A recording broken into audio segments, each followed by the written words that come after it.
Hi, Katinka here from Bigfoot Art Classes. Today I'm going to take you step by step on painting an avocado with watercolors. The first thing I'm going to do is go through the materials with you. I don't need a lot of materials to start watercoloring.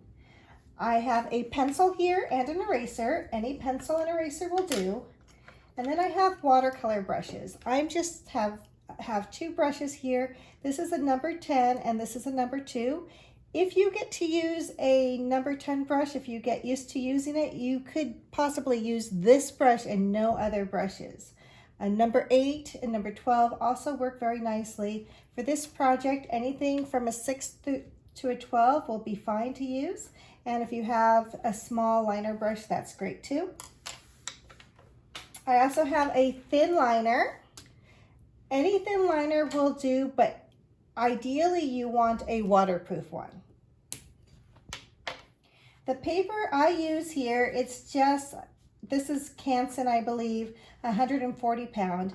You can use 70 pound, which is more affordable, or you can use mixed media paper. You won't get as good of results with either of those. 140 or heavier weight paper is usually better to use. I'm not going to be using any tape for this project. I do have a palette, which I'm just using a white plate, but you can use pretty much any surface that's not absorbent. I have 2 containers of water, and then I'm going to be using these tube watercolors. I'm just going to be using the Sienna Brown, the Forest Green, the Viridian Green, and the light yellow. Now you can use any light or bright yellow, any dark green, any light green, and any brown for this project. So you don't need these particular colors or set. And those are going to be all the materials we'll be using for this project. So go ahead and pause this video and get your supplies together, and then we'll start with the drawing of the avocado. The first thing you're going to do is you are going to draw a loose circle. I just kind of go around a few times lightly. We want to keep this as light as possible because you don't want it to show too much with your final drawing. And then on top of it, I'm doing a smaller circle, sort of like a snowman. And then I'm going to start anywhere, and I'm just going to connect those 2 circles with one solid line. And then if I were to make a pear, I would go in the same way, but since it's an avocado, I'm going more straight down when I connect it over here. And then I'm simply going to erase the lines inside.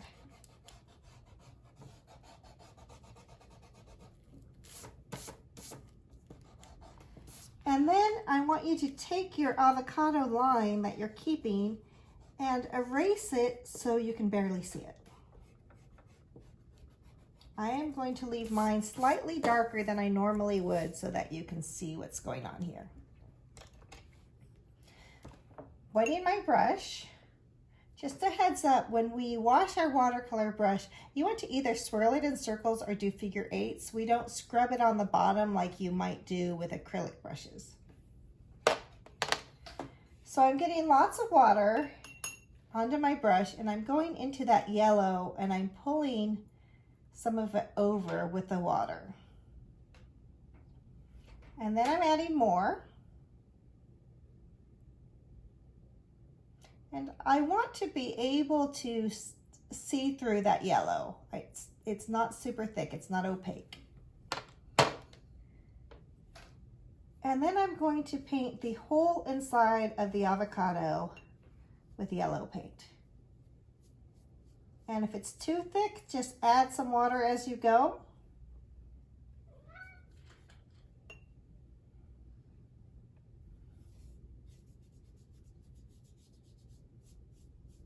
And I like to think of when you brush with a watercolor brush, you are brushing gently, like you're petting a cat, not like you're petting a dog. Okay, now I'm going to do the same thing by adding a little water to the screen and pulling it out. Then I want to saturate my brush with it. And while this is still wet, I'm going to go around that inside line and trace around it. And it will just give a slight tinge on the inside. And I'm not doing a thin line here. It's rather thick. It's blending together. Then I can rinse my brush. And anywhere that needs it, I can blend more. If I've got any hard lines, I can go in with a little bit deeper green and add a little bit more green in some places.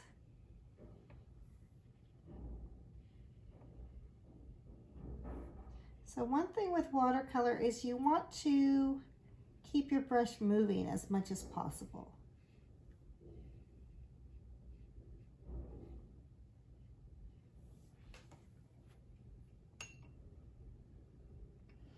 Now I've got a little bit dark green right there. I'm going to just pull it up with a thirsty brush.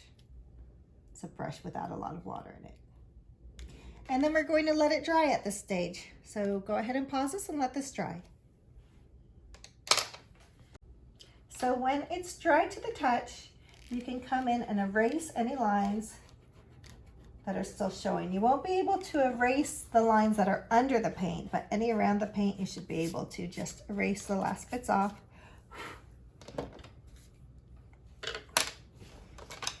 And then we're going to go back into that light green, get our brush nice and wet, lots of paint on it, and we're going to go a little bit thickly around that edge once again. And if you can see this, I'm pushing my brush down so that I'm getting a nice thick line. And then I want to blend this between the green and the yellow with just a little bit of water. And I'm gently pulling that green in.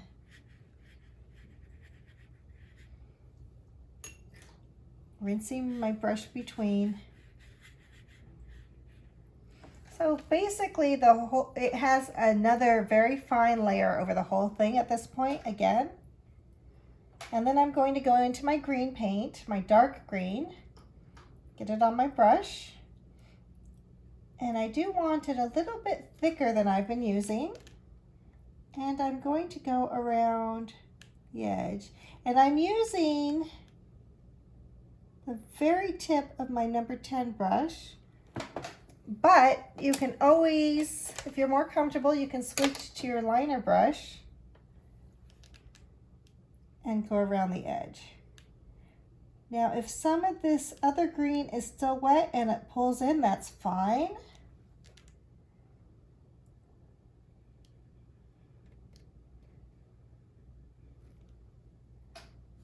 This is oddly drying really quickly for me today. I say oddly because it rained this morning, so I would think it would take longer to dry.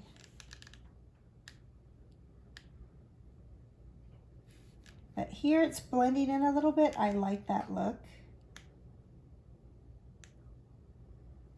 I can always go in with just a clean water on a brush and blend it a little bit more if I want that dark green to come in anywhere.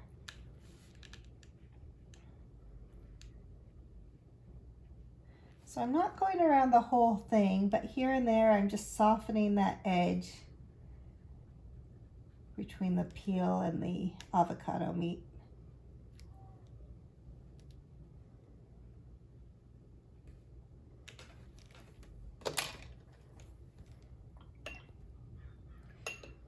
So the reason we have 2 things of water is you can get most of your paint off with one and then dip into the other for some clean water. And I'm just blending out any hard edges. One piece of material I forgot to mention in the material fee is paper towel. It's nice to have it just to dry off your brush sometimes. And then you can go in and pick up more paint or excess water if you have it. So I'm going to go back to my pencil and I am going to just put an edge, follow this edge around here. So here's an example. I'm going to be putting the peel so it's showing on part of the avocado. So I'm going to come up here. If I'm showing from the top, I will not be doing the same thing at the bottom. So then I'm going to come in close to here at the bottom.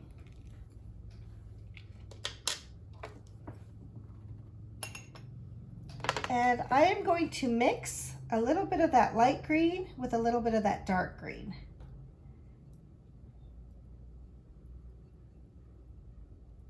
And I'm going to do that peel in this color. It's not quite enough paint on my brush.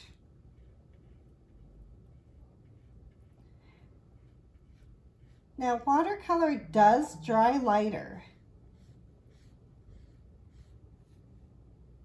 but this is just our first layer, so I'm not worried too much about it.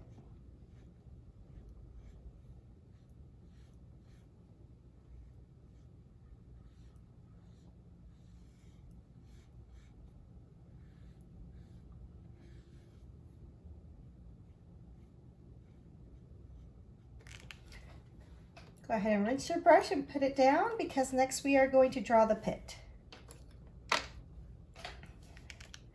Now with the pit, I am just going to do a circle here in the middle. And then I want it to be a little bit teardrop shape, but still rounded. So I'm going to, near the top of the pit, I'm just doing a little rounded point. And if it's easier, you can just make a round pit. If it's not even, you can always just balance it out. Just draw around and balance it out, and then you can go in and erase any pencil lines, but the paper could still be moist, so do not erase hard. It's very easy for wet paper to fall apart. I am going to go into that brown paint and open it up with some water.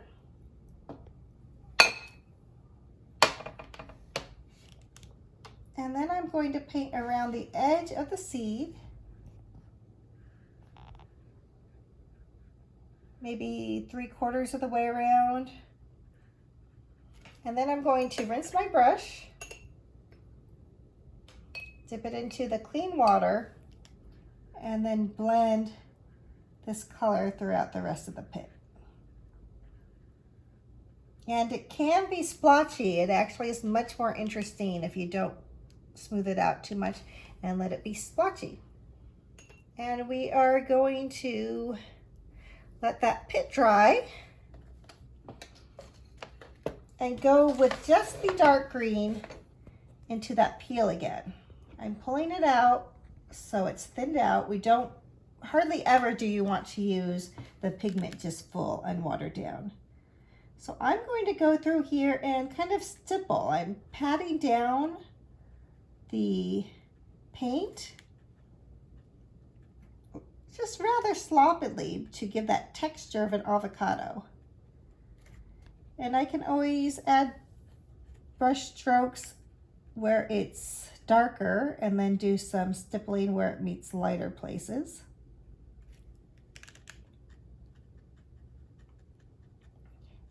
And if it makes your edge a little uneven, that's fine too.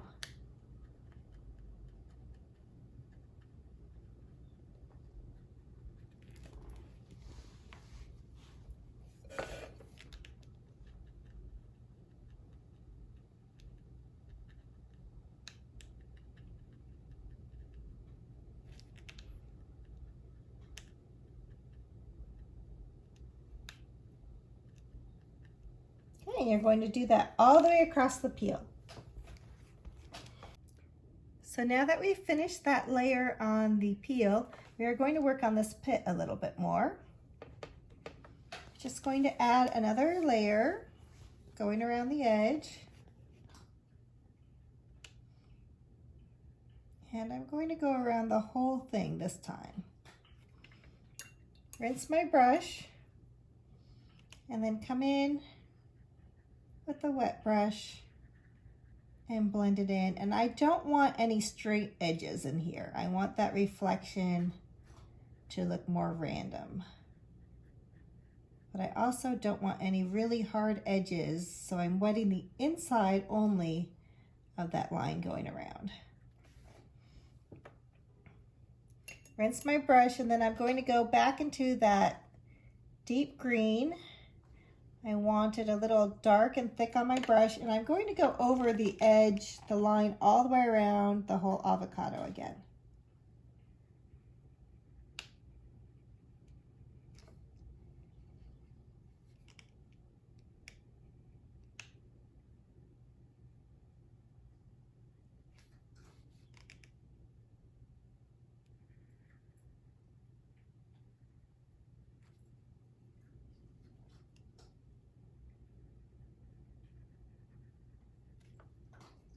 You can hear my cat crunching on his food in the background.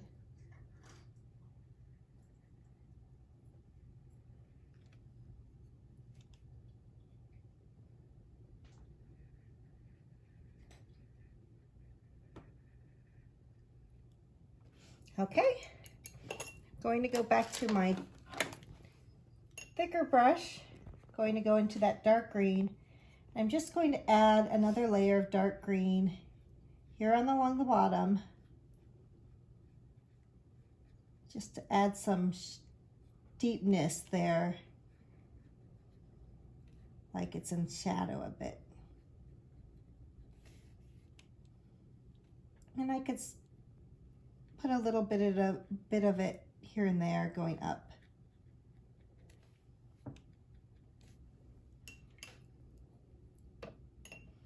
Rinse my brush. I want a little bit more of a deepness to this brown here.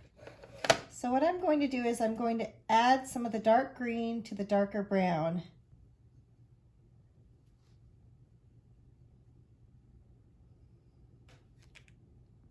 And just add some of that deep color along the side here.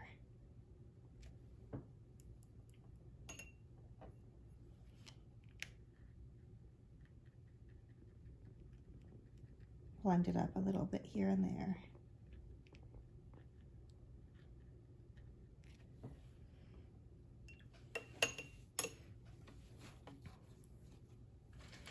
Okay, I am also going to take that dark color and just do a little kind of a smile shape or semicircle here at the top where the stem would be.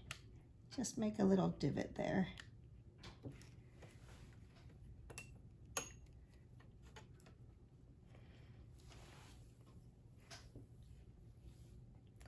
So we're going to let that dry and come back and put some finishing touches on it. So the next thing we're going to do is we're going to add a little shadow coming from the pit. So where you have the pit the darkest, I'm using the brown but very light. And I'm just coming around the edge of it. Picking it up anywhere where it's a little too dark. Then I'm going to do the same thing underneath the avocado. At this point you have to decide whether it's going this way or this way. My avocado is going to stand straight up very unnaturally. And I'm just going to do a line of shadow underneath it.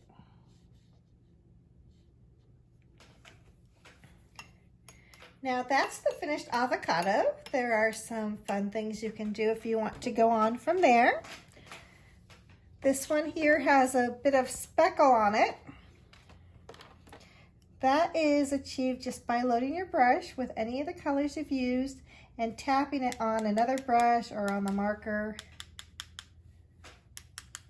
It's kind of a fun thing to do.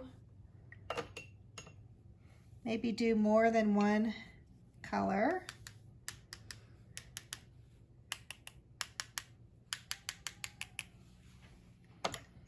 This is also a technique I use if I accidentally splash some paint on my paper and can't get it up. I just add a little speckle like it looks like it's intended.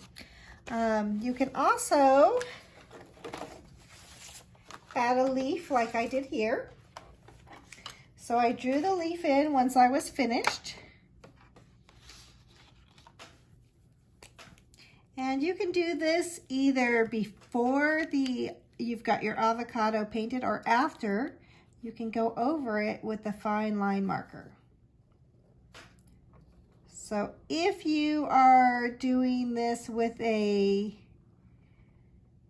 marker that's not waterproof, you want to do this after. So it gives it kind of a little bit more of a modern look if you outline your work. And I'm not even super careful of getting the lines exactly on because I think it gives it an interesting look if there's a little bit of space between the lines. And sometimes I'll even go over the same path more than once and intentionally let the lines miss just a little bit.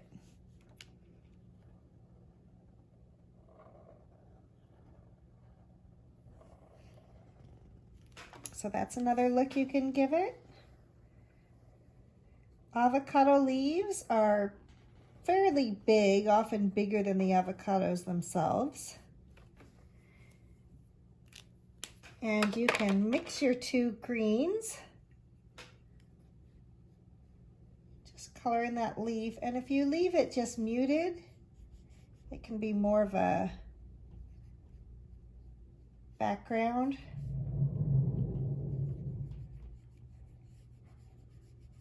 And not deter too much from the avocado, or you can just paint the whole thing.